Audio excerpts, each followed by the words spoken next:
Discuss issues around the National Economic Forum, which is underway in Sinchi in the eastern region. We brought you the opening ceremony live here on Joy News. But in the light of that, the Executive Board of the International Monetary Fund has warned that Ghana's high fiscal and current account deficits pose significant risks to the growth of the economy. Now, the IMF announced this after concluding the Article 4 consultation with Ghana. The executive directors commended Ghana's strong growth and declining poverty over the past 2 decades. The directors also supported the government's transformation agenda focused on economic diversification, social inclusion, and macroeconomic stability. The directors of the IMF, however, expressed concerns about Ghana's high fiscal and current account deficits, indicating that they pose significant risks to the country.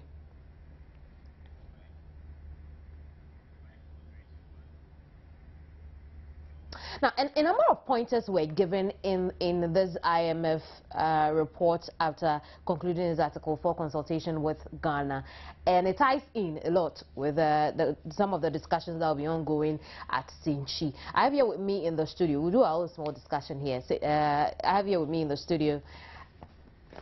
And I'd rather my director keeps quiet.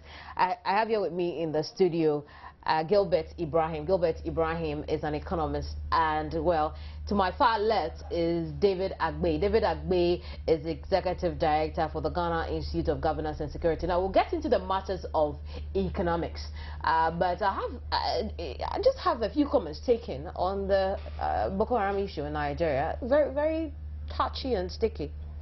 Precisely so, Kameni. If you looked at what is actually, happening in Nigeria, it's not good news to the whole of the sub-region of Africa and to the, large international community, the world. UN has something that we call responsibility to protect. And so we all have the responsibility to protect the indigents of Nigeria and everybody in Nigeria there. And so as we see the Boko Haram insurgents in Nigeria, and if we do not come together to fight this Boko Haram issue, then sorry for the continent. In a sense that if you looked at the Boko Haram, they were trained by these Al-Shabaab people.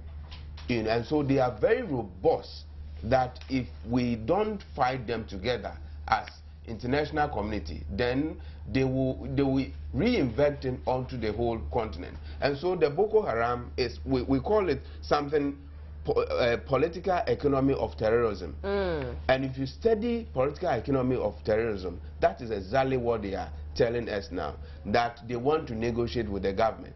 And so everything is about economy, in a sense that they need to gain something from the crime that they are committing. Investment will also be affected, because investment economically by financial experts, it's a coward. It will always go to where there's stability. And if you look at the growth of Africa and the world together, Africa is picking up with growth, with some challenges. And if you look at the contribution to the growth of Africa, Nigeria contributes with South Africa and their leaders. So they are actually pushing the growth forward.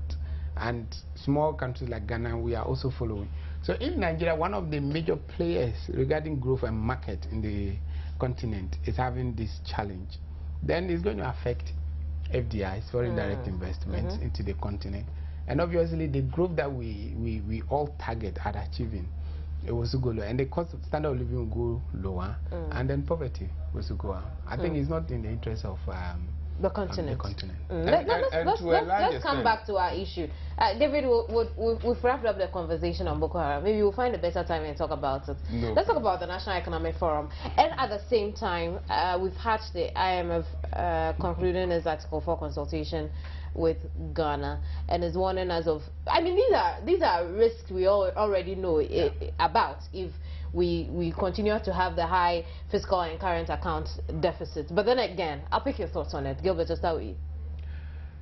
Now, the report of the IMF on the Article 4, as to whether it's they concluded on it, is a matter to talk about. But then, it's normal within the administration of the IMF for nations to file such reports to them as Article 4. But you see, there is this we should know about the IMF and the World Bank, the Bretton Woods institutions. They do not tell you what to do and impose things and your hands are tied, there's nothing you can do. The funds and the supports are demand driven. And that means local initiative like Ghana could apply and assess. Then they also have conditionalities which are negotiable.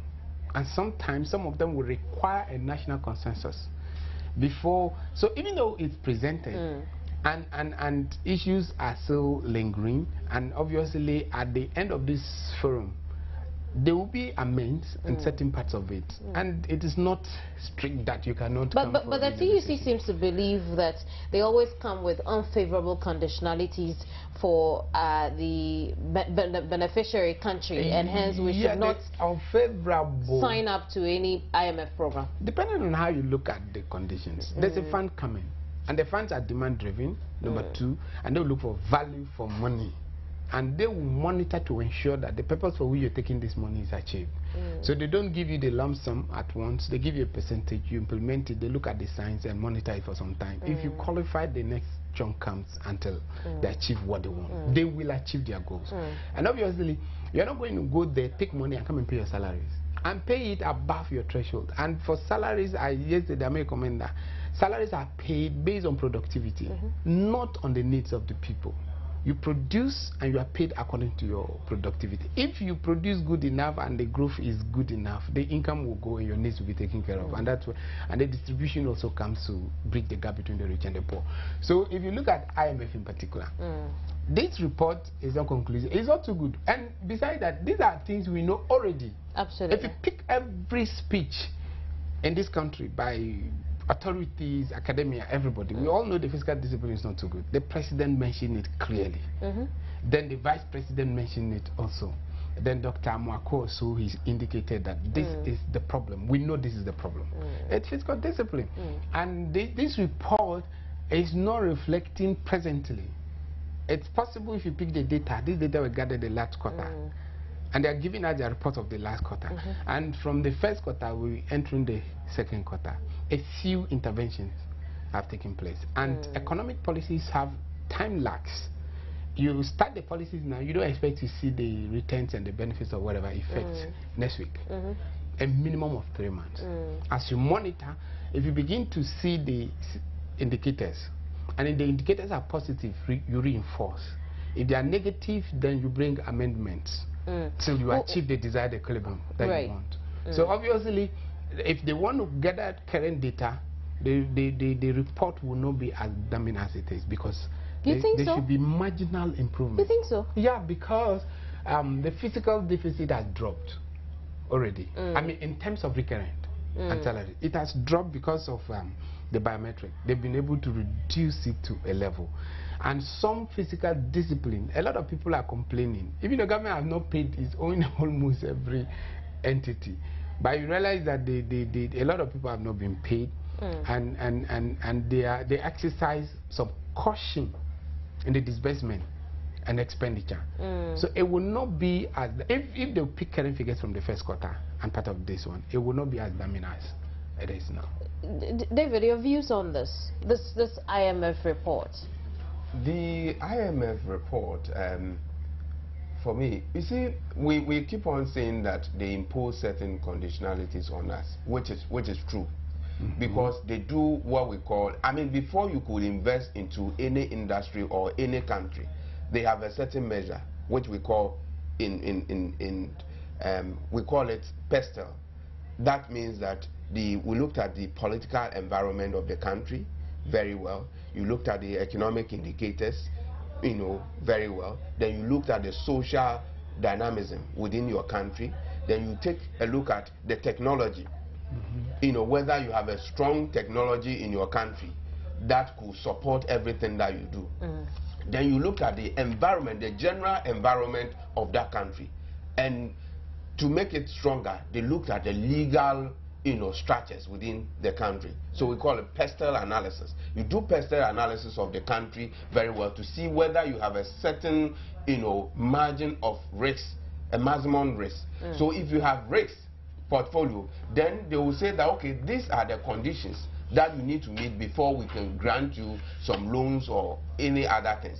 So when you looked at the pestle analysis very well, and you looked at Ghana, you could realize that when they give us a certain, loan, obviously our risk level is higher than United States of America, it's higher than, China, it's higher than all those emerging countries across the group. So obviously our condition could be different from United States of America. You see, so when you looked at the fiscal deficit, as we were just, the finance minister, when he presented the budget, he said that our fiscal deficit is almost about 9%. Yeah. So if you have a fiscal deficit of 9%, then it tells you clearly that things are not good. Why things are not good is as a result of the fact that this country, we have a population close to 25 million people. And here we are, the statistics point to the fact that it is only 6 million people that pay tax. Even 6 million, it is still debatable. We have almost about 2 million people that pay tax in this country. So if you cannot generate enough revenue within your country, then what do? You face all these kind of difficulty. The next line of action is to go to the international market and borrow. And so if you have a huge deficit, the alternative way is to go out there and borrow money to come and support your economy. And that is why we keep on borrowing. And when we borrow too, we don't use it for its intended purpose. We tend to divert the money to other segments, which will not actually benefit benefit us. And so when you borrow and you don't use it for its intended purposes, you will always face difficulty. And we should also not forget the fact that during election time, government tend to spend more than necessary. And so we've overstretched our economy, and that is what is accounting for all these situations. And so we need to actually make sure that the fiscal discipline is there. And do our political leaders have that moral, a degree to be able to make sure that we discipline ourselves so that we do not, overspend? Speaking of that will to want to have fiscal discipline, there's been calls for us to have a fiscal responsibility law. There's been that push for it. How important is that? You see, when it comes to the discipline and enforcing it with laws, sometimes you would have to be a little creative and look at, there are some organizations, state-owned, that the subvented ones, they can take care of themselves. They generate the income. A proportion of it goes to take care of emolument, and then they will get off the payroll of government, like internal revenue, like let's just take the revenue authority. On all the units, they can be taken off the controller so that a proportion of what they generate can be used to take care of them. And that's one of the policies government had implemented lately, to taking some subvented organization off the government payroll. And that's why the deficit dropped from, if you listen to the finance minister, the vice president yesterday, it dropped from 67 of domestic to 65 to 57. That's about 35% drop. And that's why I said that some measures have been put in place already to remedy the situation. So it will not be as terrible as the IMF report. But then, as you cut down this expenditure, the next major thing to do is to increase your internal revenue. And that is the trouble. It takes strong political will and a love for the nation to accept whoever is in authority to generate the revenue. We're talking about 6,000 people in the public sector. How many really pay? Those within the formal sector, they pay these taxes. And some of the organizations actually evade these taxes. So I would want to see policies that will increase the internal generated fund. And some organizations, public organizations, if you go through their budget, you realize that the internally generated funds are not even enough for recurrent expenditure, especially the district assemblies. What they generate is not enough for their recurrent. And that means that what government brings for capital, they still go into it for recurrent. And that's why the district assemblies cannot provide any fiscal thing. So They can't generate enough. And it's not that they are not generating enough. There are a lot of loopholes that a larger chunk of the fund slips off the purse of the assembly, gets into private pockets of the same people who go for this revenue. Then they will now go into what is supposed to promote development infrastructure and take care of recurrent. And it's so terrible for a budget. If you want, your house can pick, I'm not mentioning any assembly in particular, pick 3, 4 assembly within Greater Accra, the Gamma Group, go to their budget, approved by their assemblymen. You would see that the recurrent expenditure value would be greater, there would be deficit if you compare it to the internal generated fund. So how are they going to meet this deficit? Obviously, what comes from government for infrastructure, they have to temper with it. Now, pick the recurrent, break it down. A lot of it is in emolument, and a lot of it is in scholarship for themselves, their kids, and everybody they are related with. So all this is where the checks will have to come. So that, and I think I recently, that was just last week at Gimpa, they brought all the municipal metropolitan district assemblies for a workshop on how to improve on the internal generated fund. And I'm sure it's strong there that if they internally generate, everything should not be used for recurrent. So there's no provision again for even a deficit. A percentage of it should be used. If they cannot generate it good enough, then they should manage with a percentage of it for recurrent. And these are some of the policies, measures that are being put in place to increase. But that's just from the assemblies. How about, and the economy of Ghana too, let me put it this, I don't know how to describe it, it's not formal. It's not formal. I mean, to a large extent, it isn't. It isn't. And prices is difficult to control and regulate. I don't know, we all go to the market. Sometimes you're going to buy a material. The person looks at you, quotes a price. You think it's too much. And the person is giving you reasons why he's charging it. And the reasons could be that I have to pay my own school fees, I have to pay light bill. But you bring your lifestyle into pricing. And so that means that the price to generate revenue to take care of their life, not based on the value of the product that is supposed to be sold on the market. How is that a problem for our economy? It's a problem because you can't regulate prices, you can't control it. And how do you regulate inflation? It's a problem. But it's a bargain market. It's good for the people who do not have money in their pocket. Yes, but then at the end of the day, it's going to be like, that's where it boils back to productivity. If you have enough goods on the market, and if all the petty traders will go through the formalize everything, register. If your income level is at this level, you must register at this level, and the assemblies will have to come in. And that's where infrastructure also comes. Most markets should be upgraded to a level that you can get this. And then this is where the call for, yesterday we were talking about partnership comes. You have just a small room. but I'm thinking, David, wouldn't you agree with me that it's only easier when, you know, the people have a better purchasing power. But if you don't have a better purchasing power, it's difficult for you to go to a shop where things are actually really regulated, except it's regulated by market forces like we know it. You know, demand and supply, bargain, the one who bargains best gets the commodity. But if you have the purchasing power, you can walk into the supermarkets where the prices are well regulated and then buy. And then there is VAT on it, VAT inclusive, and then it goes to the IRS. But if you don't have the purchasing power, you go to the bargain market. Precisely. Don't forget of the fact that in marketing, we learned something that is called impulse buying. At times we call it even crazy buying. In a sense that you could be attracted to the uniform that he's wearing just at a glance, and then you buy it. I mean, we call it crazy buying. You've not budgeted for it, but because of the color and other things, you will easily buy it. But then the point that our country is not properly structured, it is informal. Fantastic, it is true. Yesterday I was saying that McKinsey came to Ghana here and did a survey, and they realized that 98% of the country economy is for sole proprietorship. So if you have a country that you have 98% that belongs to individual corporate organizations, so it is individualism. How would you be able to, you know, make sure that you tax everybody? But our, you know, people, our strong people, need to find a sophisticated way that they could tax almost everybody. You know, take one of the country, for instance, Brazil. which is one of the emerging. Okay.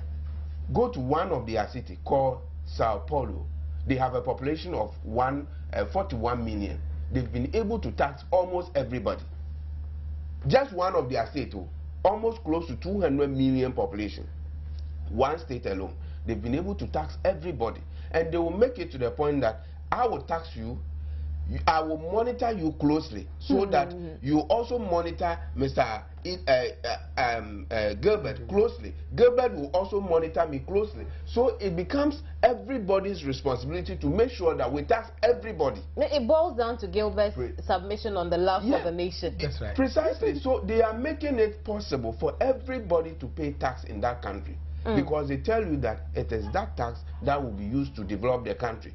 So if you are crying for good amenities, good road, I mean everything that government need to provide everything, and you don't want to pay tax, then you are being described as a criminal and a wicked person.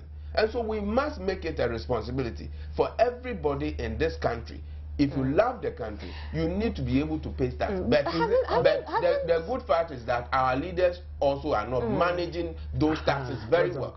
That is why everybody calls them they are corrupt. They are not managing it. They use it to do other things which are not beneficial. And so the people are unwilling to pay. Precisely. But my other point is, hasn't government passed, let's just say the IRS, tried to capture the informal sector with the introduction of the 3% flat VAT in its bid to capture the informal market? Yeah, it's a process, and they were able to capture a chunk of it, but it's a process, so that's just a step. There's still a long way to go. There's still a long way to go, because on a daily basis, and this if you go on the market, you realize that they are not stable. Somebody starts a business, maybe it's Fiscal, and he realizes that he has to move to Tema. If you even capture him within Tema, I mean within Fiscal, he moves to Tema because he has no permanent business. So he moves to Tema, and Tema might not identify a new entrant. And obviously he would evade most of the. I'm anticipating it would take forever for us to get there. That sometimes let's look issues of taxes and issues of compelling organizations and institutions to be responsible. I might not say this is the case in Ghana, but this is a possibility. What they do is that there are one or two people that they can give them 100 cedis there, they hit the road and make all the noise. And it looks like the people don't want it, they withdraw.